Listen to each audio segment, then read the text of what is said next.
ఇవాళ మనం perspectives in child development BEd first year first సెమ్లో ఉండే సబ్జెక్ట్ అండి. ఇది మనకి 4 or 5 సబ్జెక్ట్స్ ఉంటాయి. అందులో ఫస్ట్ సబ్జెక్ట్ వచ్చేసి మనకి perspectives in child development. And అందులోనూ మనం ఇవాళ ఫస్ట్ యూనిట్ అందులో అప్రోచెస్ ఆఫ్ హ్యూమన్ డెవలప్మెంట్ గురించి మనం స్టడీ చేస్తున్నాం. అంటే ఈ ఈ ఇప్పుడు చెప్పే ఫస్ట్ 5 minutes 10 minutes కొంచెం బేసిక్సే ఉంటుందండి. మీకు ఇంట్రెస్ట్ ఉంటే కనుక వినండి, లేదంటే కనుక ఒక 5 minutes ఆగేసి మీరు ఒక 5 minutes మీరు ఫాస్ట్ ఫార్వర్డ్ చేసేసుకొని యాక్చువల్ కాన్సెప్ట్లోకి వెళ్ళిపోండి. And BEd first year first సెమ్లోకి వచ్చేసి స్టూడెంట్కి ఫస్ట్ బీఈడీలో వాళ్ళు ఏం నేర్పాలి అనుకుంటారు అంటే బీఈడీ చదివి మనం టీచ్ చేయబోయేది చిల్డ్రన్కి, అంటే స్టూడెంట్స్కి కాబట్టి, అంటే వాళ్ళంతా స్కూల్ స్టూడెంట్స్ కాబట్టి మేబీ 6th to 10th లేదంటే 5th to 10th అలాంటి క్లాసెస్కి వేయచ్చు, లేదంటే 1st to 5th క్లాసెస్కి వేయచ్చు. ఏ క్లాసెస్కి వేసినా వాళ్ళంతా స్టిల్ కిడ్స్.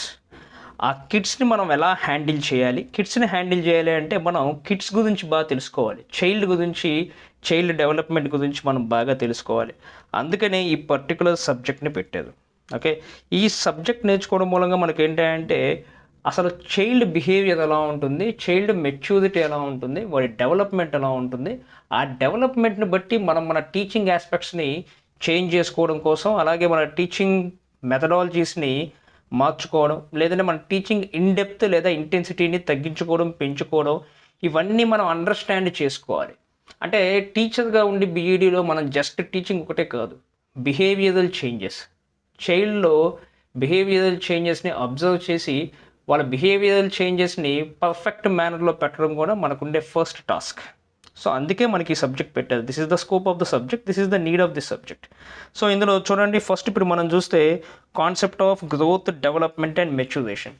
ఒక చైల్డ్ గ్రోత్, అలాగే అతని డెవలప్మెంట్, అలాగే మెచ్యూరేషన్, ఇవన్నీ ఎలా ఉంటాయి అనే వాటి గురించి ఫస్ట్ ఉంటుంది. Next nature of growth and development, next principles of development, next stages of development and aspects of developments. చాలా చాలా ఇంపార్టెంట్ అండి ఈ టాపిక్.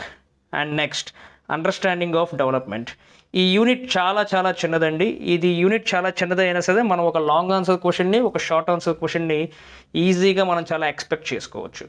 ఓకే, సో అంటే ఈ చాప్టర్లో, అంటే ఈ పర్టికులర్ సబ్జెక్ట్లో ఫస్ట్ 2 units చాలా సింపుల్గా ఉంటాయి, చాలా తక్కువ చాలా తక్కువ డ్యూరేషన్, చాలా తక్కువ స్పాన్ ఉంటాయి. ఈ తక్కువ స్పాన్లో వాటిని మనం బాగా చదువుకుంటే మనం దాదాపుగా ఒక 4 లాంగ్ ఆన్సర్ క్వశ్చన్స్ని, లేదా 3 లాంగ్ ఆన్సర్ క్వశ్చన్స్ని, ఒక 3 షార్ట్ ఆన్సర్స్ క్వశ్చన్ని మనం పాకెట్లో పెట్టుకొని వెళ్ళిపోయినట్టే ఉంటుంది. సో మనం జాగ్రత్తగా వీటిని మిస్ కాకుండా pin to pin, point to point మనం స్టడీ చేద్దాం. ఓకే ఓకే అండి. So now we're going for the first topic, concept of growth, development and maturation. ఈ నోట్స్ మొత్తాన్ని నేను ముందుగానే రాసుకున్నానండి, డిఫరెంట్ సోర్సెస్ నుంచి నోట్స్ గ్యాదర్ చేసి ఈ నోట్స్ రాసుకొని నేను దాన్నే ఎక్స్ప్లెయిన్ చేస్తున్నాను. మీరు దీన్ని వీడియోని పాస్లో పెట్టి ఈ నోట్స్ రాసుకున్నా ఓకే, లేదా స్క్రీన్ షాట్స్ తీసుకొని చదువుకున్నా కూడా ఓకే. ఓకే, అలాగైనా చేయొచ్చు. ఈ నోట్స్ మాత్రం ఒక సోర్స్ కాదండి, డిఫరెంట్ సోర్సెస్లో నుంచి నాకు తెలిసిన వాటి నుంచి కలిపి నేను ప్రిపేర్ చేసుకున్న నోట్స్ ఇది. Okay, so now let's start our lecture. Concept of growth, development and maturation. అసలు చైల్డ్ గురించి మనం ఫస్ట్ తెలుసుకోవడానికి మనకి ఏం పెట్టాడు అంటే టాపిక్, గ్రోత్ అంటే ఏంటి, డెవలప్మెంట్ అంటే ఏంటి, మెచ్యూరేషన్ అంటే ఏంటి. Okay, the concepts of growth, development and maturation explain key processes in human physical and psychological change across the life span. అంతే కదండి, ఒక హ్యూమన్ లైఫ్ స్పాన్లో అతనికి గ్రోత్, డెవలప్మెంట్, మెచ్యూరేషన్ అనేవి ఎప్పుడూ జరుగుతూనే ఉంటాయి. అఫ్కోర్స్ గ్రోత్ అనేది ఒక పర్టికులర్ ఏజ్ వచ్చాక ఆగిపోతుంది, బట్ డెవలప్మెంట్ అండ్ మెచ్యూరేషన్ అనేది ఎప్పుడూ జరుగుతూనే ఉంటుంది. ఓకే, అతని లైఫ్ స్పాన్లో చాలా చాలా సైకలాజికల్ చేంజెస్ మూలంగా ఈ డెవలప్మెంట్ అండ్ మెచ్యూరేషన్ అనేవి ఎఫెక్ట్ అవుతూ ఉంటాయి. దీస్ అక్కర్ టుగెదర్, ఇవి ఒకేసారి అవ్వచ్చు and influence one and another. అలాగే ఒకదాన్ని ఒకటి ఇన్ఫ్లుయెన్స్ చేయొచ్చు. కొన్నిసార్లు గ్రోత్ మూలంగా డెవలప్మెంట్ రావచ్చు అండ్ డెవలప్మెంట్ మూలంగా మెచ్యూరేషన్ రావచ్చు. కొన్నిసార్లు గ్రోత్ లేకుండా బోత్ డెవలప్మెంట్ అండ్ మెచ్యూరేషన్ రావచ్చు. వైస్ వర్సాగా ఎలాగైనా జరగచ్చు.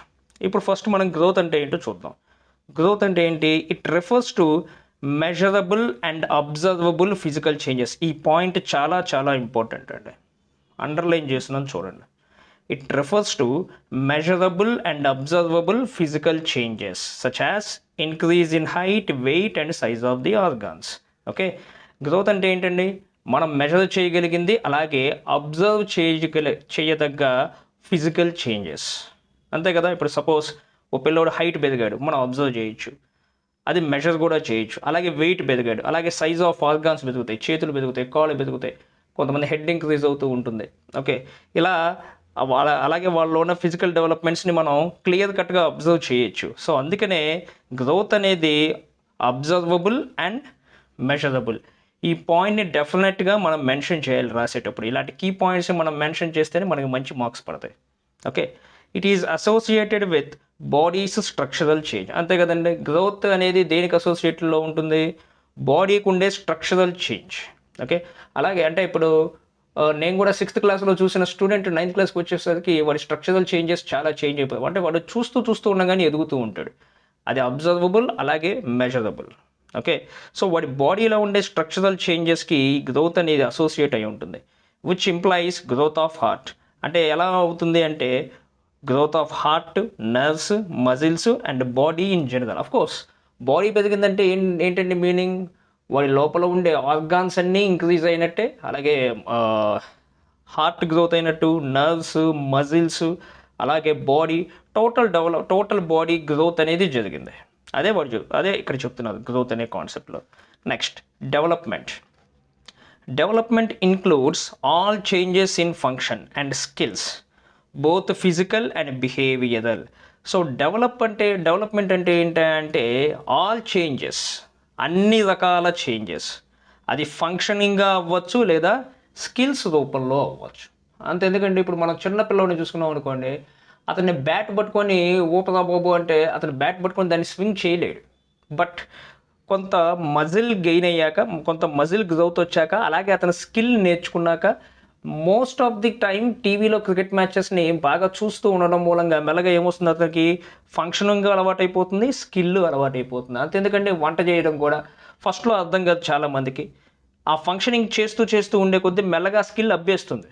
Okay, so both physical and behavioural, ఇది బోత్ ఫిజికల్గాను అవ్వచ్చు, బిహేవియరల్ డెవలప్మెంట్ కూడా అవ్వచ్చు. కొన్నిసార్లు బయట ఉండే ఎన్విరాన్మెంట్ని బట్టి కూడా మనలో బిహేవియరల్ చేంజెస్ ఇలాంటివన్నీ వచ్చేసేస్తూ ఉంటాయి.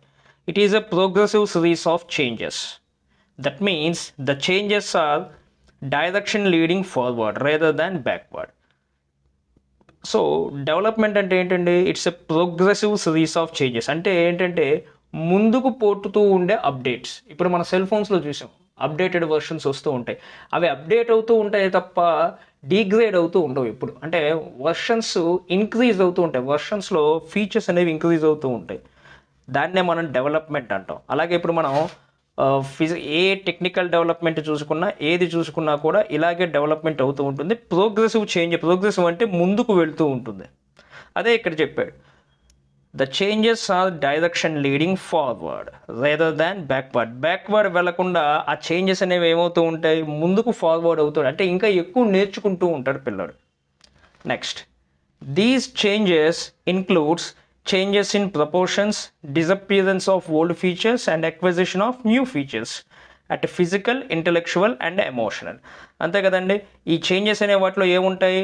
ఫస్ట్ ఓల్డ్ ఫీచర్స్ అన్నీ ఎగిరిపోతాయి. ఓల్డ్ ఫీచర్స్ ఏమి ఉండకుండా న్యూ ఫీచర్స్ అన్నీ వచ్చేస్తుంటాయి. మనం కూడా అంతే కదా, ఇయర్ బై ఇయర్ చేంజెస్ వచ్చే కొద్దీ మనకు కూడా ఏమవుతూ ఉంటుందంటే బియర్డ్ గ్రోత్ అవుతూ ఉంటుంది, మీసం పెరుగుతూ ఉంటుంది.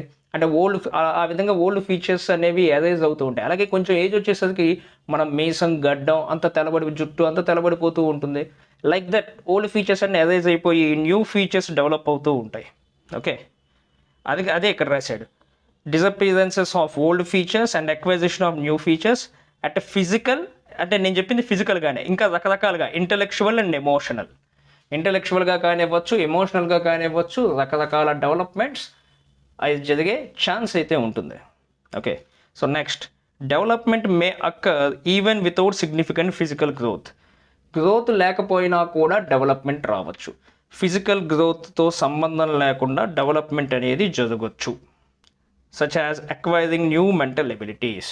పిల్లల్లో చూస్తే ఒక్కొక్కసారి వాళ్ళకి ఏజ్ నిన్న 12 లెవెల్ కూడా ఉండదు, బట్ పెద్దవాళ్ళకు ఉన్నంత మెచ్యూరిటీ ఉంటుంది, పెద్దవాళ్ళకు ఉన్నంత డెవలప్డ్ స్కిల్స్ ఉంటాయి, అలాగే వాళ్ళకంత డెవలప్మెంట్ అయి ఉంటుంది మైండ్. సో మైండ్ డెవలప్మెంట్కి, బిహేవియరల్ స్కిల్స్ అక్వైజేషన్కి ఫిజికల్ గ్రోత్తో సంబంధం లేదు. అది ఉన్నా లేకపోయినా కూడా డెవలప్మెంట్ జరగచ్చు. So next concept maturation. Maturation is the process of reaching A mature biological and psychological state. అంతే కదండి, 10th క్లాస్ దాకా ఒక మెచ్యూరిటీ ఉంటుంది, ఇంటర్ డిగ్రీకి వచ్చేసరికి ఒక మెచ్యూరిటీ ఉంటుంది, జాబ్ చేసేటప్పుడు ఒక మెచ్యూరిటీ, పెళ్ళయ్యాక ఒక టైప్ ఆఫ్ మెచ్యూరిటీ. సో ఇలా ఏమవుతూ ఉంటుంది, బయోలాజికల్గా అలాగే సైకలాజికల్గా ఒక మెచ్యూర్ స్టేట్కి చేంజ్ అయిపోతూ ఉంటాం. Okay, mainly driven by genetical factors but influenced by environment as well.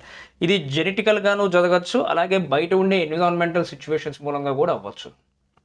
Next, maturation means when certain functions are performed by mind and body automatically, we say that one has attained maturity.